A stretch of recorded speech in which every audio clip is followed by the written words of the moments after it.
ಸಚಿವರು ಪ್ರಿಯಾಂಕಾ ಖರ್ಗೆ ಅವರು ಬಹಳ ಗುರುತರವಾಗಿರ್ತಕ್ಕಂಥ ಆರೋಪವನ್ನು ನನ್ನ ಮೇಲೆ ಮಾಡಿದರು. 150 ಕೋಟಿ ರೂಪಾಯಿಗಳನ್ನು ಆಮಿಷವನ್ನು ಒಡ್ಡಿದ್ದೇನೆ ಅನ್ನುವ ಆರೋಪವನ್ನು ಸಚಿವರು, ಜವಾಬ್ದಾರಿತ ಸಚಿವರು ಸದನದಲ್ಲಿ ಮಾಡಿದರು. ಆ ಹೇಳಿಕೆಯ ಮೇಲೆ ಅದನ್ನು ಆಧಾರವಾಗಿ ಇಟ್ಕೊಂಡು ಸ್ವತಃ ರಾಜ್ಯದ ಮುಖ್ಯಮಂತ್ರಿಗಳು ಕೂಡ ಅದನ್ನು ಸಮರ್ಥನೆ ಮಾಡಿ ನನ್ನ ಮೇಲೆ ಆರೋಪವನ್ನು ಪುನರುಚ್ಚಾರ ಮಾಡಿದರು. ಮುಖ್ಯಮಂತ್ರಿಗಳು ಹೇಳಿದರು, ಕೇಂದ್ರದಲ್ಲಿ ಇವತ್ತು ಪ್ರಧಾನಮಂತ್ರಿ ನರೇಂದ್ರ ಮೋದಿಜಿಯವರಿದ್ದಾರೆ, ನಾ ಕಾವುಂಗ ನಾ ಕಾನೇ ದೂಂಗ ಅಂತೇಳಿ ಹೇಳ್ತಾ ಇರ್ತಾರೆ ಪ್ರಧಾನಮಂತ್ರಿಗಳು. ಏನಿವತ್ತು ವಿಜೇಂದ್ರ ಮೇಲೆ 150 ಕೋಟಿ ಆರೋಪ ಬಂದಿದೆ, ಇದೊಂದು ಹಗರಣ ಇವತ್ತು ಬಯಲಾಗಿದೆ, ಇದ್ರ ಬಗ್ಗೆ CBI ತನಿಖೆಗೆ ಆದೇಶ ಮಾಡಲಿ ಪ್ರಧಾನಮಂತ್ರಿಗಳು ಅಂಥೇಳಿ ಸ್ವತಃ ಮುಖ್ಯಮಂತ್ರಿಗಳು ಹೇಳಿದರು. ಸ್ವತಃ ಮುಖ್ಯಮಂತ್ರಿಗಳು ಸವಾಲನ್ನು ಎಸಗಿದ್ರು. ನಾನಿವತ್ತು ಸದನದಲ್ಲೂ ಕೂಡ ಹೇಳಿಕೆಯನ್ನು ನೀಡಿದ್ದೇನೆ. ಮಾಧ್ಯಮದ ಸ್ನೇಹಿತರ ಮುಂದೆನೂ ಕೂಡ ಇವತ್ತು ನಾನು ರಾಜ್ಯದ ಜನತೆಗೆ ತಿಳಿಸೋದಕ್ಕೂ ಇಚ್ಛೆಪಡ್ತೇನೆ. ಮುಖ್ಯಮಂತ್ರಿಗಳು ಕೂಡ ಇವತ್ತು ಸವಾಲನ್ನು ಹಾಕೋದಕ್ಕೆ ಇಚ್ಛೆಪಡ್ತೇನೆ. ಯಾವ ಮುಖ್ಯಮಂತ್ರಿಗಳು ಹಗರಣಗಳ ಸರಮಾಲೆಯಲ್ಲಿ ಸಿಲುಕಿ ಹಾಕಿಕೊಂಡಿದ್ದಾರೆ, ಮಹರ್ಷಿ ವಾಲ್ಮೀಕಿ ಅಭಿವೃದ್ಧಿ ನಿಗಮದಲ್ಲಿ ಮುಖ್ಯಮಂತ್ರಿಗಳ ಸಿದ್ದರಾಮಯ್ಯನವರ ಆದೇಶದಂತೆಯೇ ನಾಗೇಂದ್ರ ಅವರು ಇವತ್ತು 100 ಕೋಟಿ ಲೂಟಿ ಮಾಡಿದ್ದಾರೆ ಅಂತೇಳಿ ಇವತ್ತು ಜನಸಾಮಾನ್ಯರು ಇವತ್ತು ಮಾತನಾಡ್ತಾ ಇದ್ದಾರೆ. ಮತ್ತೊಂದು ಕಡೆ ಮೈಸೂರಿನ ಮೂಡ ಹಗರಣ, ಯಾವ ಮುಖ್ಯಮಂತ್ರಿಗಳು ಅಪರಾಧನೇ ಮಾಡಿಲ್ಲ ಅಂತ ಹೇಳ್ತಾ ಇದ್ರು. 62 ಕೋಟಿ ನನಗೆ ಪರಿಹಾರ ನೀಡಲಿ, ನಿವೇಶನವನ್ನು ಹಿಂದಿರುಗಿಸ್ತೇನೆ ಅಂತ ಪಾಪ ಸಿದ್ದರಾಮಯ್ಯನವರು ಹೇಳ್ತಾ ಇದ್ರು. ಯಾವಾಗ ಮುಖ್ಯಮಂತ್ರಿ ಅವರ ಬುಡಕ್ಕೆ, ಅವರ ಸ್ಥಾನಕ್ಕೆ ಬರ್ತಾ ಇದೆ, ಕುತ್ತು ಬರ್ತಾ ಇದೆ, ಮೂಡ ಪ್ರಕರಣದಿಂದ ಮುಖ್ಯಮಂತ್ರಿ ಸ್ಥಾನಕ್ಕೆ ರಾಜೀನಾಮೆ ಕೊಡಬೇಕಾಗ್ತದೆ ಅಂತೇಳಿ ಅರಿವಾದ ಮೇಲೆ 14 ನಿವೇಶನಗಳನ್ನು ಯಾವುದೇ ಪರಿಹಾರ ಇಲ್ಲದೇ ಇವತ್ತು ಮೂಡಾಗೆ ಹಿಂದಿರುಗಿಸ್ತೇನೆ ಅಂತೇಳಿ ಮುಖ್ಯಮಂತ್ರಿಗಳು ಘೋಷಣೆ ಮಾಡಿದ್ದಾರೆ, ಅವ್ರ ಕುಟುಂಬ ಘೋಷಣೆ ಮಾಡಿದೆ. 5,000 ಕೋಟಿಗೂ ಹೆಚ್ಚು ದೊಡ್ಡ ಹಗರಣ ಇವತ್ತು ಮೈಸೂರಿನ ಮೂಡ. ಇವತ್ತು ಸದನದಲ್ಲಿ ಉತ್ತರ ಕರ್ನಾಟಕದ ಜ್ವಲಂತ ಸಮಸ್ಯೆಗಳ ಬಗ್ಗೆ ಚರ್ಚೆ ಆಗಬಾರ್ದು. ಬಾಣಂತಿಯರು ಇವತ್ತು ಪ್ರಾಣವನ್ನು ಕಳ್ಕೊಂಡಿದ್ದಾರೆ ಸರ್ಕಾರದ ಒಂದು ಬೇಜವಾಬ್ದಾರಿತನದಿಂದ, ಸಚಿವರೊಂದು ಬೇಜವಾಬ್ದಾರಿತನದಿಂದ ಇವತ್ತು ಪ್ರಾಣ ಕಳ್ಕೊಂಡಿದ್ದಾರೆ, ಶಿಶುಗಳ ಮರಣ ಆಗ್ತಾ ಇದೆ. ಇದು ಯಾವುದೂ ಕೂಡ ಸದನದಲ್ಲಿ ಚರ್ಚೆ ಆಗಬಾರ್ದು ಅನ್ನುವ ವಿಚಾರವನ್ನು ಇಟ್ಕೊಂಡು ಸದನದಲ್ಲಿ ಇವತ್ತು ಉತ್ತರ ಕರ್ನಾಟಕದ ಬಗ್ಗೆನೂ ಚರ್ಚೆ ಇಲ್ಲ, ಕೆಲಸಕ್ಕೆ ಬಾರದು ಸಂಗತಿಗಳನ್ನು ಇವತ್ತು ಆಡಳಿತ ಪಕ್ಷದವರು ಇವತ್ತು ಸದನದಲ್ಲಿ ಪ್ರಸ್ತಾಪ ಮಾಡ್ತಕ್ಕಂಥ ಕೆಲಸ ಮಾಡ್ತಾ ಇದ್ದಾರೆ. ಇವತ್ತು ಮುನಿರತ್ನ ವಿಚಾರದ ಬಗ್ಗೆ ಚರ್ಚೆ ಆಗಬೇಕು ಅಂತ ಹೇಳ್ತಾರೆ ಆಡಳಿತ ಪಕ್ಷದವರು. ಕೋವಿಡ್ ಪ್ರಕರಣ, ಯಾವ ಯಡಿಯೂರಪ್ಪನವರು ಅಂದಿನ ಮುಖ್ಯಮಂತ್ರಿಗಳು ಭಾಳ ಸಮರ್ಥವಾಗಿ ಕೋವಿಡ್ ಸಂದರ್ಭದಲ್ಲಿ ಇಡೀ ದೇಶವೇ ಮೆಚ್ಚೋ ರೀತಿಯಲ್ಲಿ ಭಾಳ ಸಮರ್ಥವಾಗಿ ನಿಭಾಯಿಸಿದ್ರು. ಇವತ್ತು ಯಡಿಯೂರಪ್ಪನವ್ರನ್ನ ಗುರಿಯಾಗಿಸ್ಕೊಂಡು ಯಡಿಯೂರಪ್ಪನವ್ರನ್ನ ಗುರಿ ಇಟ್ಕೊಂಡು ಇವತ್ತು ರಾಜಕೀಯವಾಗಿ ಮುಗಿಸ್ಬೇಕು ಅನ್ನುವ ದುರುದ್ದೇಶ ಇಟ್ಕೊಂಡು ಅರೆಬೆರೆ ಬೆಂದಂಥ ಜಸ್ಟಿಸ್ ಕುನ್ನಾ ವರದಿಯನ್ನು, ಮಧ್ಯಂತರ ವರದಿಯನ್ನು ಇಟ್ಕೊಂಡು ಇವತ್ತು FIR ಅನ್ನು ರಿಜಿಸ್ಟರ್ ಮಾಡಿದ್ದಾರೆ. ನಾನು ಮಾನ್ಯ ಮುಖ್ಯಮಂತ್ರಿಗಳು ಹೇಳೋದಕ್ಕೆ ಇಚ್ಛಪಡ್ತೇನೆ, ಸಿದ್ದರಾಮಯ್ಯನವರೇ, ಈ ರೀತಿ ಗೊಡ್ಡು ಬೆದರಿಕೆಗೆ ಹೆದರ್ಕೊಳ್ತಕ್ಕಂಥ ಪ್ರಶ್ನೆನೇ ಅಲ್ಲ, ಇದು ಯಾವುದು ಹೊಸದೂ ಅಲ್ಲ.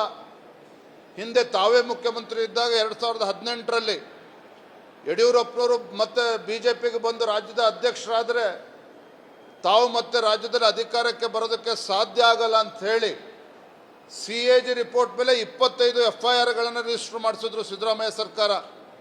25 FIRಗಳನ್ನು ರಿಜಿಸ್ಟರ್ ಮಾಡಿ ಯಡಿಯೂರಪ್ಪನವ್ರನ್ನ ರಾಜಕೀಯವಾಗಿ ಮುಗಿಸ್ಬೇಕು, ಯಡಿಯೂರಪ್ಪನವ್ರನ್ನ ರಾಜಕೀಯವಾಗಿ ಮುಗಿಸಿದ್ರೆ BJPನ ರಾಜ್ಯದಲ್ಲಿ ಮುಗಿಸ್ದಂತಾಗ್ತದೆ ಅನ್ನುವ ಪಿತೂರಿ ಇಟ್ಕೊಂಡು ತಾವೇನು ಮಾಡಿದ್ರಲ್ಲ ಸಿದ್ದರಾಮಯ್ಯನವರೇ, ಯಡಿಯೂರಪ್ಪನವ್ರು ಹೆದರ್ಕೊಂಡು ಓಡೋಗಲಿಲ್ಲ, ಯಾವತ್ತೂ ಕೂಡ ಹೆದರ್ಕೊಂಡು ಓಡೋಗಲಿಲ್ಲ. ಇವತ್ತು ಮೈಕಲ್ ಕುನ್ನಾ ವರದಿಯನ್ನು ಹಿಡ್ಕೊಂಡು ಇವತ್ತು ಬೆದರಿಸಕ್ಕಂಥ ಪ್ರಯತ್ನ ಮಾಡ್ತಾ ಇದ್ದೀರಿ. ಇವೆಲ್ಲವೂ ಕೂಡ ಅವ್ರು ಮಾಡ್ತಾ ಇರ್ತಕ್ಕಂಥ ಉದ್ದೇಶ ಏನು ಅಂತ ಹೇಳಿದ್ರೆ, ಏನು ಸರಣಿಗಳ ಒಂದು ಹಗರಣದಲ್ಲಿ ಸಿಲುಕಿ ಹಾಕಿಕೊಂಡಿದ್ದಾರೆ ಮುಖ್ಯಮಂತ್ರಿಗಳು. ಆ ಒಂದು ಹಗರಣದಿಂದ ಇವತ್ತು ವಿಲವಿಲ ಒದ್ದಾಡ್ತಾ ಇದ್ದಾರೆ ಸಿದ್ದರಾಮಯ್ಯನವರು. ಹಾಗಾಗಿ ಇವತ್ತು ತಪ್ಪಿಸ್ಕೊಂಡು ಹೋಗ್ತಕ್ಕಂಥ ಪ್ರಯತ್ನ ಮಾಡ್ತಾ ಇದ್ದಾರೆ. ಮತ್ತೊಂದು ಕಡೆ ಪ್ರಿಯಾಂಕಾ ಖರ್ಗೆ ಅವರು ಏನು ಭಾಳ ಶ್ರೀರಾಮಚಂದ್ರರು, ಇತ್ತೀಚೆಗೆ ಅವರ ಬಂಡವಾಳನೂ ಕೂಡ ಬಯಲಾಗಿದೆ. ನೂರಾರು ಕೋಟಿ ಬೆಲೆ ಬಾಳ್ತಕ್ಕಂಥ ನಿವೇಶನ 5 ಎಕರೆ ಬೆಂಗಳೂರು ಅಂತಾರಾಷ್ಟ್ರೀಯ ವಿಮಾನ ನಿಲ್ದಾಣ ಹತ್ರ ಏನವರ ಕಂಪ್ನಿಗೆ ಇವತ್ತು ರಾಹುಲ್ ಖರ್ಗೆ ಅವರಿಗೆ KDB ಅವರು ಅಕ್ರಮವಾಗಿ ಅಲಾಟ್ ಮಾಡ್ತಾರೆ. ಅಕ್ರಮವಾಗಿ ತರಾತುರಿಯಲ್ಲಿ ಅವ್ರಿಗೆ ಅಲಾಟ್ ಮಾಡ್ತಾರೆ. ಅದನ್ನು ಇವಾಗ ಹಿಂದಿರುಗಿಸಿಲ್ವ? ಹಂಗಾರೆ ಪ್ರಿಯಾಂಕಾ ಖರ್ಗೆ ಅವರೇ, ನೀವತ್ತು ಭ್ರಷ್ಟಾಚಾರದ ಬಗ್ಗೆ ಮಾತನಾಡ್ತೀರಾ? ನಾನು ತಮ್ಮ ಮೂಲಕ ಇವತ್ತು ಮುಖ್ಯಮಂತ್ರಿ ಸಿದ್ದರಾಮಯ್ಯನವರಿಗೆ ಇವತ್ತು ನನ್ನ ಸವಾಲನ್ನು ಹಾಕ್ತಾ ಇದ್ದೇನೆ. ನೀವು ನಿಜವಾಗ್ಲೂ ಕೂಡ ಪ್ರಾಮಾಣಿಕರೇ ಇದ್ದದಲ್ಲಿ ನನ್ನ ಮೇಲೆ ಬಂದಿರತಕ್ಕಂಥ ತಾವು ಹೊರಿಸಿರ್ತಕ್ಕಂಥ 150 ಕೋಟಿ ಆರೋಪ ನನ್ನ ಮೇಲೆ ಏನು ಮಾಡಿದ್ದೀರಿ, ಅದ್ರ ಬಗ್ಗೆನೂ CBI ತನಿಖೆ ಕೊಡಿ. ಅದನ್ನು ಕೂಡ CBI ತನಿಖೆ ಕೊಡಿ. ಅನ್ವರ್ ಮಾನಪ್ಪಾಡಿ ಅವರು ಹಿಂದಿನ ಮೈನಾರಿಟಿ ಕಮಿಷನ್ನ ಚೇರ್ಮನ್ ಅವರು ಏನು ವರದಿ ಕೊಟ್ಟಿದ್ದಾರೆ, ತದನಂತರದಲ್ಲಿ ಜಗದೀಶ್ ಶೆಟ್ಟರ್ ಅವರು ಮುಖ್ಯಮಂತ್ರಿಗಳಿದ್ದಾಗ ಅಂದಿನ ಉಪಲೋಕಾಯುಕ್ತರಿಂದ ಏನು ತನಿಖೆ ಆಗಿದೆ, ಆ ವರದಿಯನ್ನು ಸ್ವೀಕಾರ ಮಾಡಿ ಸರ್ಕಾರ ಏನು ಇವತ್ತು ರಿಜೆಕ್ಟ್ ಮಾಡಿದ್ದಾರೆ ಆ ವರದಿನ, ಸಿದ್ದರಾಮಯ್ಯನವರ ಹಿಂದೆ ಆ ವರದಿಯನ್ನು ಸ್ವೀಕಾರ ಮಾಡಿ ಅದ್ರ ಬಗ್ಗೆನೂ ಕೂಡ CBI ತನಿಖೆ ಮಾಡಿ. ಇವತ್ತೇ ನನ್ನ ಬಗ್ಗೆ ಹೇಳ್ತಾ ಇದ್ದೀರಲ್ಲ, ಏನು ಇವತ್ತು ಆ ವರದಿ ಕೊಟ್ಟಾಗ ವಿಜಯೇಂದ್ರ ಅವ್ರು 150 ಕೋಟಿ ಕೊಟ್ಟು ಆ ವರದಿಯನ್ನು ಮುಚ್ಚಾಕ್ತಕ್ಕಂಥ ಪ್ರಯತ್ನ ಮಾಡ್ತಾ ಇದ್ರು ಅಂತೇಳಿ ಯಾಕೆ ನಾನು ಮಾಡ್ತೇನೆ? ಆ ವರದಿಯಲ್ಲಿ ಆರೋಪ ಇರೋದು ಯಾರ ಮೇಲೆ? ಕಾಂಗ್ರೆಸ್ ಪಕ್ಷದ ಹಿರಿಯ ನಾಯಕರುಗಳೇನಿದ್ದಾರೆ ಅವರ ಮೇಲೆ ಇವತ್ತು ಆರೋಪ ಇರ್ತಕ್ಕಂಥದ್ದು. ಲಕ್ಷ ಕೋಟಿಗೂ ಅವ್ಯವಹಾರ ಆಗಿದೆ ಇವತ್ತು ವಕ್ಫ್ ಪ್ರಾಪರ್ಟಿ ವಿಚಾರದಲ್ಲಿ ಲೂಟಿ ಮಾಡಿದ್ದಾರೆ ಅಂತೇಳಿ. ಹಾಗಾಗಿ ಇದ್ರ ಬಗ್ಗೆ ಸೂಕ್ತವಾಗಿ ತನಿಖೆ ಆಗಲಿ, ಸತ್ಯಾಸತ್ಯತೆ ಹೊರಗಡೆ ಬರಲಿ. ಮತ್ತೇನು ಮುಖ್ಯಮಂತ್ರಿಗಳು ಸತ್ಯ ಹರಿಶ್ಚಂದ್ರರು ಅಂತೇಳಿ ಮಾತನಾಡ್ತಾ ಇದ್ದಾರಲ್ಲ, ತಮ್ಮ ತಟ್ಟೆಯಲ್ಲಿ ಇವತ್ತು ಸತ್ತಿರ್ತಕ್ಕಂಥ ಹೆಗಣ ಬಿದ್ದಿದೆ. ಇವತ್ತು ನಮ್ಮ ಮೇಲೆ ಆರೋಪ ಮಾಡ್ತಾರೆ ಪ್ರಿಯಾಂಕಾ ಖರ್ಗೆ ಅವರು, ಸಿದ್ದರಾಮಯ್ಯನವರು. ಇವತ್ತು ಆ ಮೂಢ ಬಗ್ಗೆನೂ ಇವತ್ತು ಸಮಗ್ರವಾಗಿ ತನಿಖೆ ಆಗಲಿ. ಮೂರನ್ನು ನೀವೇ ಮುಖ್ಯಮಂತ್ರಿಗಳಿದ್ದೀರಿ, ಪ್ರಧಾನಮಂತ್ರಿಗಳು ಯಾಕೆ CBI ತನಿಖೆಗೆ ಆದೇಶ ಮಾಡಬೇಕು? ಇವೆಲ್ಲವೂ ಕೂಡ ಮೈಸೂರಿನ ಮೂಢ ಹಗರಣ, ಇವತ್ತು ಅನ್ವರ್ ಮಾನಪ್ಪಾಡಿ ಕೊಟ್ಟಿರ್ತಕ್ಕಂಥ ವರದಿ ವಕ್ಫ್ ವಿಚಾರದಲ್ಲಿ, ಅದೇ ರೀತಿ ನನ್ನ ಮೇಲೆ ಇರ್ತಕ್ಕಂಥ 150 ಕೋಟಿಯನ್ನು ಆರೋಪ ಮಾಡಿದ್ದೀರಿ. ಇವೆಲ್ಲವನ್ನೂ ಕೂಡ ಸಮಗ್ರವಾಗಿ ತನಿಖೆ ಆಗಲಿ, CBIಗೆ ನೀವೇ ಆದೇಶ ಮಾಡಿ. ಸಿದ್ದರಾಮಯ್ಯವ್ರಿಗೆ ಭಾಳ ವಿಶ್ವಾಸ ಬಂದಿದೆಯಲ್ಲ CBI ಬಗ್ಗೆ, ನೀವೇ ಆದೇಶ ಮಾಡಿ ಮುಖ್ಯಮಂತ್ರಿಗಳು. ಅದನ್ನು ಬಿಟ್ಬಿಟ್ಟು ಇವತ್ತು ಹಿಟ್ ಆ್ಯಂಡ್ ರನ್, ಇವತ್ತು ಯಡಿಯೂರಪ್ಪನವರ ರಾಜಕೀಯ ಮುಗಿಸ್ಬೇಕು. ನಾನು ಮೊದಲ ಬಾರಿ ಶಾಸಕನಾಗಿ ರಾಜ್ಯದ ಅಧ್ಯಕ್ಷನಾಗಿ ಪಕ್ಷ ಸಂಘಟನೆ ಮಾಡ್ತಾ ಇದ್ದೇನೆ, ನನ್ನನ್ನು ಹೇಗಾದರೂ ಮಾಡಿ ಸದೆ ಬಡಿಬೇಕು. ಮಾನ್ಯ ಸಿದ್ದರಾಮಯ್ಯನವರೇ, ನಿಮ್ಮ ಗೊಡ್ಡು ಬೆದರಿಕೆಗೆ ಹೆದರ್ಕೊಳ್ತಕ್ಕಂಥ ಪ್ರಶ್ನೆ ಇಲ್ಲ, ಯಾವುದೇ ಕಾರಣಕ್ಕೂ ಹೆದರ್ಕೊಳ್ತಕ್ಕಂಥ ಪ್ರಶ್ನೆನೇ ಇಲ್ಲ.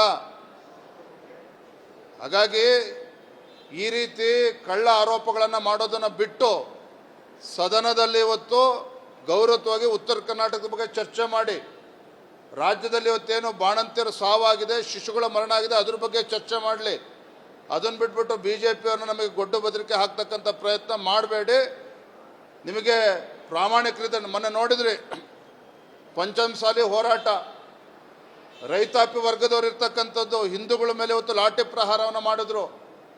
ಈ ರೀತಿ ಏನಿವತ್ತು ಷಡ್ಯಂತ್ರ ನಡೀತಾ ಇದೆ, ಇವತ್ತು ಸಮಾಜಗಳ ಮಧ್ಯೆ ವಿಷ ಬೀಜವನ್ನು ಬಿತ್ತಕ್ಕಂಥದ್ದು, ನಮ್ಗಳಿಗೆ ಇವತ್ತು ವಿರೋಧ ಪಕ್ಷದವ್ರಿಗೆ ಬೆದರಿಕೆ ಆಗ್ತಕ್ಕಂಥದ್ದು, ಇದು ಯಾವುದಕ್ಕೂ ಕೂಡ ಭಾರತೀಯ ಜನತಾ ಪಾರ್ಟಿ ನಾವು ಬಗ್ಗುವಂಥ ಪ್ರಶ್ನೆ ಇಲ್ಲ, ಹೆದರು ಓಡೋಗ್ತಕ್ಕಂಥ ಪ್ರಶ್ನೆ ಇಲ್ಲ.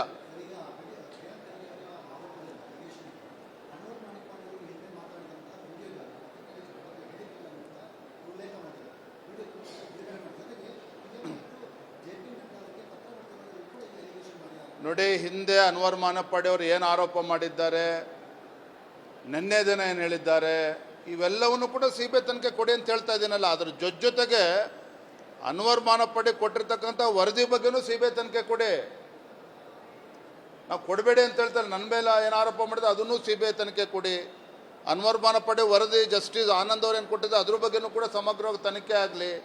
ಮತ್ತು ಮುಖ್ಯಮಂತ್ರಿಗಳ ಮೂಢ ಹಗರಣವೂ ಕೂಡ CBI ತನಿಖೆ ಕೊಡಿ. ಯಾಕೆ ಎದುರು ಹೋಗ್ತಾ ಇದ್ದೀರಿ? ಯಾಕೆ ಆತಂಕದಲ್ಲಿದ್ದೀರಿ ನೀವು ಮುಖ್ಯಮಂತ್ರಿಗಳು? ಇವತ್ತು ಎಕ್ಸೈಸ್ ಹಗರಣ ಆಗಿದೆ, ಅದ್ರ ಬಗ್ಗೆನೂ ಕೂಡ CBI ತನಿಖೆ ಕೊಡಿ. ಹಾಗಾದರೆ